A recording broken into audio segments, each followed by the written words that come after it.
जिसको डॉक्टर बनना है तो वो जीसीआई को फॉलो करे, क्योंकि जीसीआई में काफ़ी अच्छी पढ़ाई होती है। गुरुकृपा की टीम ने किस तरीके से सपोर्ट किया? सबसे ज़्यादा तो डाउट काउंटर की सुविधा जो गुरुकृपा में मिलती है वो तो मैं सुना नहीं आसपास वाली कोचिंग में, और टेस्ट सीरीज, इन दोनों से बहुत ज़्यादा फायदा होता है। आपकी जर्नी के दौरान सबसे ज़्यादा सपोर्ट किसका रहा? फैमिली का सपोर्ट सबसे ज़्यादा था। नर्सरी से जब नर्सरी से नीट तक की जर्नी एक साथ तय की है। हाँ, अच्छी सोच रखी और अपने बच्चे को पढ़ाया। उन पेरेंट्स को आप क्या मैसेज देना चाहोगे? गुरुकृपा टीचर फैकल्टी वाकई में बहुत काफ़ी मतलब सपोर्ट करती है। पहला रिएक्शन क्या था आपका रिजल्ट देखने के बाद? गुरुकृपा की टेस्ट सीरीज वो इतनी बार होते हैं कि बार बार रिवीजन की वजह से अगर बच्चा पढ़ना भी ना चाहे तो अपने आप रिवीजन होता रहता है। जीसीआई सीकर की नीट सक्सेस स्टोरी के क्रम में आज हमारी टीम पहुंची है कोटपुतली बहरोड जिले के कल्याणपुरा खुर्द गांव में। आप मेरे बगल में देख सकते हैं कि यहाँ कल्याणपुरा खुर्द की दो नौनिहाल बेटी जिनका हाल ही में नीट का जब परीक्षा परिणाम आया तो उसमें डॉक्टर बनने जा रही हैं। आज हम इनसे ही बात करते हैं, इनके पेरेंट्स भी हमारे साथ हैं। तो सबसे पहले बेटा आपको बहुत बहुत बधाई। Thank you sir. आपका नाम, आपका परिचय और आपकी कौन सी रैंक आई और आपके कितने नंबर हैं? मेरा नाम अनीता कसाना है। मैं जीसीआई सीकर 11th क्लास में गई थी। ड्रॉप आउट के बाद मेरा ये सेकंड अटेम्प्ट था और मेरी ऑल इंडिया रैंक 4094 थी और कैटेगरी रैंक 1626 थी। मैंने नीट 2026 में 626 नंबर ऑब्टेन किए हैं। आपका बेटा? मेरा नाम किरण। मैंने नीट की परीक्षा जीसीआई से की थी। मेरी all India rank 15,047, category rank 7,007, number 587। अच्छा, तो मुझे आप सबसे पहले ये बताओ कि जब नीट का रिजल्ट आया था तो सबसे पहले रिजल्ट किसने देखा था? हम नहीं देखा था, सभी घर वाले सो गए थे। अच्छा, सब घर वाले सो गए, सब आपने देखा। तो पहला रिएक्शन क्या था आपका रिजल्ट देखने के बाद? रिएक्शन तो बता ही नहीं सकते, मतलब अच्छा था एकदम सभी फैमिली के लिए। तो आपने रिजल्ट खुद ने देखा था या किसी ने बताया आपको कि रिजल्ट आ गया आज? नहीं, मतलब फ्रेंड ने फ़ोन किया था, फिर मैंने रिजल्ट निकाला। वैसे ही जैसे बोला गया था कि रैंक कम आएगी, लेकिन जब रिजल्ट आया थोड़ी ज़्यादा थी, थोड़े नर्वस भी थे, पर थोड़े खुश थे कि ठीक है सिलेक्शन हो गया इसी बात से। और घर वाले बाकी सब खुश थे। वो देख के मतलब काफ़ी ज़्यादा खुशी हो रही थी, उसे फील नहीं किया जाता इतनी अनएक्साइटेड। मेरे साथ इनके पेरेंट्स भी हैं सर। एक पिता के तौर पर अपने गांव में एक कहावत होती है कि भाई आजकल बेटियों को भी अपन बहुत आगे लेके जा रहे हैं, बेटियों को भी पढ़ाने के लिए लग रहे हैं। एक पिता के तौर पर जब उनकी बेटा कामयाब होता है तो कहते हैं कि भाई बहुत खुशी हुई है, लेकिन बेटी जब कामयाब होती है तो शायद कहते हैं कि डबल खुशी होती है। तो आप क्या कहना चाहोगे? नहीं, इस मामले में तो मैं तो पहले से स्ट्रेट फॉरवर्ड हूँ। बेटी और बेटे में कोई फ़र्क ही नहीं है। मेरे तो दोनों बेटियाँ बेटों से 21 हैं। हम दो भाई हैं, दोनों के बराबर बेटों से ज़्यादा सुविधा दे रहे हैं बेटियों को। इस मामले में हम किसान परिवार से ज़रूर हैं, लेकिन इस मामले में शिक्षा के मामले में कोई समझौता नहीं। सर, जो लोग ऐसे ग्रामीण परिवेश में रहते हैं और सोचते हैं कि यार बेटे को पढ़ाएंगे लिखाएंगे तो हमारे बुढ़ापे में काम आएगा, हमारे पास रहेगा, लेकिन बेटियों को पढ़ाएंगे लिखाएंगे तो शायद वो ससुराल चली जाएगी, शादी कर देंगे उसके बाद में। लेकिन आपने इससे आगे बढ़ करके भी बहुत अच्छी सोच रखी और अपने बच्चे को पढ़ाया। उन पेरेंट्स को आप क्या मैसेज देना चाहोगे? उन पेरेंट्स को मैं ये मैसेज देना चाहूँगा, अब जो पिता है ना, वो पुत्र के लिए तो जीवन भर कमाता है, पुत्री के लिए थोड़ी कमाता है। उनके लिए तो शिक्षा शादी तक की सीमित है। पुत्र चाहे कम कमा ले, उसका काम जो करेगा ना, पिता पुत्र के लिए काम करेगा ना, वो भी कमाई है। बेटियों के लिए थोड़ी है कोई कमाई। बेटियां तो जो सामाजिक ताना बाना है, एक बार दूसरे उसमें चले जाएंगी, वो हो जाएगा, वो हो जाएगा, वो कोई ऐसी कोई बात नहीं है। मैं वापस आना चाहूँगा बेटा, गुरुकृपा में आप 2-3 साल रहे, वहाँ के सिस्टम के साथ आपने देखा, वहाँ की पढ़ाई के बारे में, वहाँ के टीचर्स फैकल्टी, उनके बारे में आप क्या कहना चाहेंगे?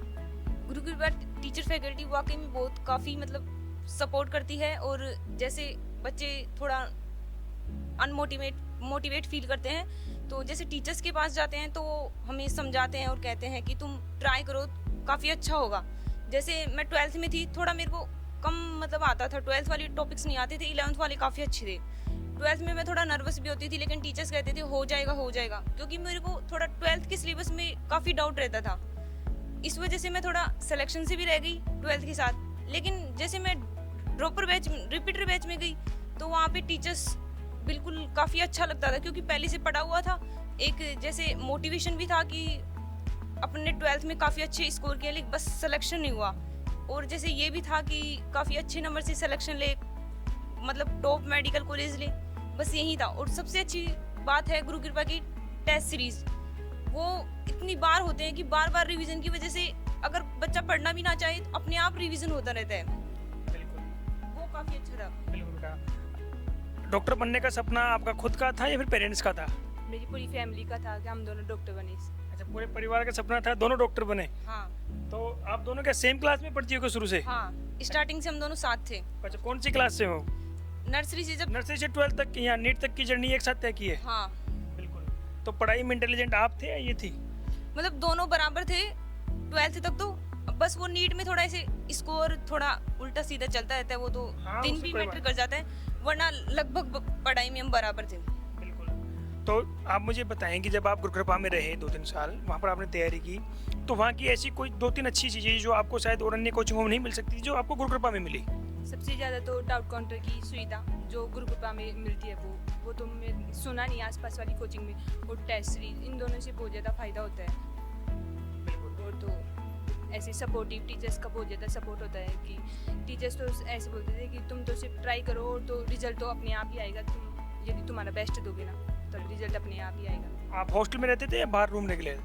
11th में तो हम हॉस्टल में रहते थे, फिर बाद में पेरेंट्स के साथ। पेरेंट्स के साथ रहते थे, तो पढ़ाई का कंपटीशन चलता था दोनों के बीच में कि इसने इतने घंटे पढ़ाई की है, कितने घंटे पढ़ाई करनी है, आज ये टारगेट फिक्स करना है, इस तरीके से पढ़ाई करनी की है? हाँ, ऐसे कंपटीशन तो रहता था, लेकिन हम दोनों लगभग बराबर ही पढ़ते थे। बराबर ही पढ़ते थे। हाँ। तो टेस्ट में जब नंबर आते थे तो कभी कम ज़्यादा आए हों, फिर ऐसे लगा हो गया इसके तो ज़्यादा नंबर आ गए, मेरे नंबर कम आ गए? ना, ऐसे नहीं लगता। कभी उसके कम आ जाते मैं उसको मोटिवेट कर देती, कभी मेरे आ जाते तो वो मेरे को मोटिवेट कर देती थी। ऐसे नहीं है कि आपके 3 सब्जेक्ट होते हैं, फिजिक्स, केमिस्ट्री और बायो। सबसे अच्छा सब्जेक्ट आपका कौन सा था? मेरे को केमिस्ट्री अच्छी लगती थी। और आपका कौन सा सबसे अच्छा सब्जेक्ट मेरे था? को अच्छी फिजिक्स लगती थी काफ़ी ज़्यादा, लेकिन जैसे उसमें कम नंबर आते थे तो डिमोटिवेट फील होते थे इस वजह से। और मैंने सबसे ज़्यादा मेहनत बायो पे की थी, लेकिन मुझे उसके एफर्ट्स में रिजल्ट इतना अच्छा नहीं मिला जितना। और मैंने केमिस्ट्री को इतना टाइम नहीं दिया, लेकिन केमिस्ट्री का रिजल्ट काफ़ी अच्छा रहा। बस इसी बात का अफसोस था कि मेरे को लगता था कि बायो में कम ना आ जाए, लेकिन बायो में कम ही आए रिजल्ट। कोई बात नहीं, आपके 626 नंबर भी आप शायद भारत है उसकी टॉप 10% बेटियों में हैं। मेरा एक और सवाल आपसे कि जब आप गुरुकृपा में गए, आपने और भी कोचिंग्स देखी होंगी या फिर आप 2-3 साल की आपकी जो जर्नी रही है, आपको ऐसी क्या चीज़ें अलग लगी गुरुकृपा में कि और जो आपकी तरह छोटे भाई बहन आपके जो इस वीडियो को देख रहे हैं वो भी डॉक्टर इंजीनियर बनने का सपना देखते हैं? जैसे मेरे को काफ़ी ज़्यादा अच्छी बात ये लगी, जैसे गुरु कृपा में हम जैसे किसान वगैरह फैमिली से बिलोंग करते हैं, तो एक फ़ीस का काफ़ी बड़ा अच्छा इशू रहता है कि फ़ीस में बहुत अप डाउन चलते हैं, तो उसमें काफ़ी कम किया जाता है गुरु कृपा में। वो बात बहुत अच्छी बात थी। और जैसे टीचर्स के पास भी बोलते हैं ना कि फ़ीस का अगर कोई इशू है तो टीचर्स भी काफ़ी ज़्यादा मदद करते हैं। और पढ़ाई से रिलेटेड तो काफ़ी ज़्यादा अच्छे थे टीचर्स। जैसे कुछ भी प्रॉब्लम हो तो टीचर्स के पास जाओ, तो टीचर्स तुम्हें समझाएंगे, बताएंगे। कोई तुम्हारी प्रॉब्लम है तो वो सोल्व करने की कोशिश करेंगे। जैसे पैसे से रिलेटेड भी होती है तो काफ़ी अच्छे हैं टीचर्स, वो मदद करते हैं ऐसे। और पढ़ाई में तो है ही टीचर्स की क्या ही बोले। अब आप कितने घंटे की पर डे पढ़ाई करते थे? मेरे घंटे तो ऐसे नहीं कह सकती, पर ऐसे था कि कोचिंग चलती थी तब मैं पढ़ना होता ही था वो 6-7 घंटे, जितना भी कोचिंग में पढ़ाया उसको पढ़ना और पीछे का थोड़ा सा रिवाइज करना।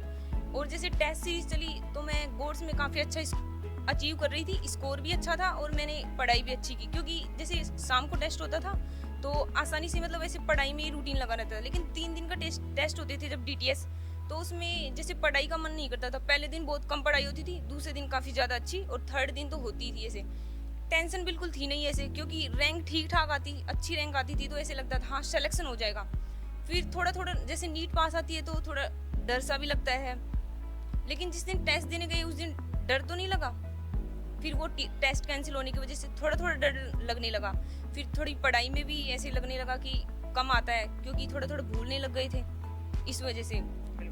तो जब आपका नीट का 3 तारीख को एग्जाम हुआ, उसके बाद में 12 तारीख को कैंसिल हुआ, तो फिर डर नहीं लगा कि ये क्या हो गया, हमने तो इतना अच्छा पेपर दिया था? उसमें आपके कितने नंबर आए थे? उसमें मेरे 657 थे।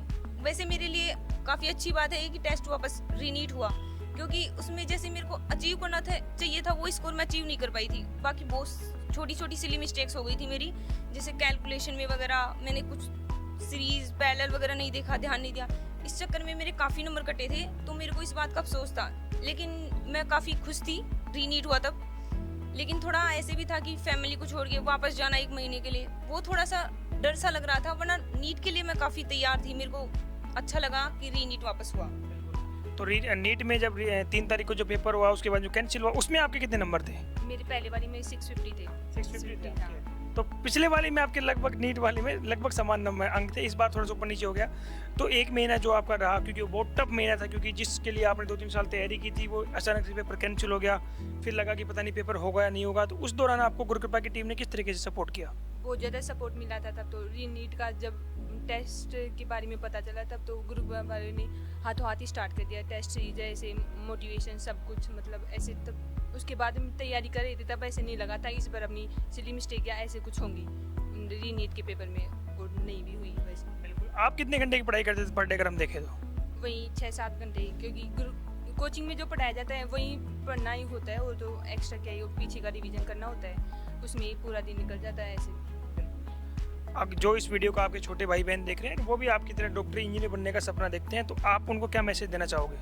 मैं ये मैसेज दूंगी कि अगर आप ठान लेते हैं ना कि मुझे ये करना है, तो आप उसके लिए कुछ भी करोगे, चाहे कुछ भी हो। फिर मतलब तुम्हें ऐसे है ना कि मुझे डॉक्टर बनना है या इंजीनियर बनना है, तुम उसी की मेहनत करोगे कि हाँ कि मुझे बस मतलब बनना है, डॉक्टर बनना है, मेरा सपना है या मेरी फैमिली का सपना है, तो तुम मेहनत करोगे उसके लिए। आप क्या कहना चाहोगे जो आप इस वीडियो को आपके छोटे भाई बहन देख रहे हैं और जो वो भी आपकी तरह डॉक्टर इंजीनियर बनना चाहते हैं? मेरे अकॉर्डिंग तो जिसको डॉक्टर बनना है तो वो GCI को फॉलो करें, क्योंकि GCI में काफ़ी अच्छी पढ़ाई होती है, और जैसे ना तुम डिमोटिवेट होगे, ये काफ़ी अच्छी बात है। अगर टेंशन नहीं होगी तो हम कुछ भी कर सकते हैं। और जैसे हर व्यक्ति का अलग अलग वो होता है इच्छा कि मैं वो बनूं, मतलब जिस चीज़ पे भी तुम जो भी बनना चाहते हो उस पर अच्छे से फोकस करो, और टाइम तो लगेगा किसी भी चीज़ को अगर तुम पाना चाहते हो उसे।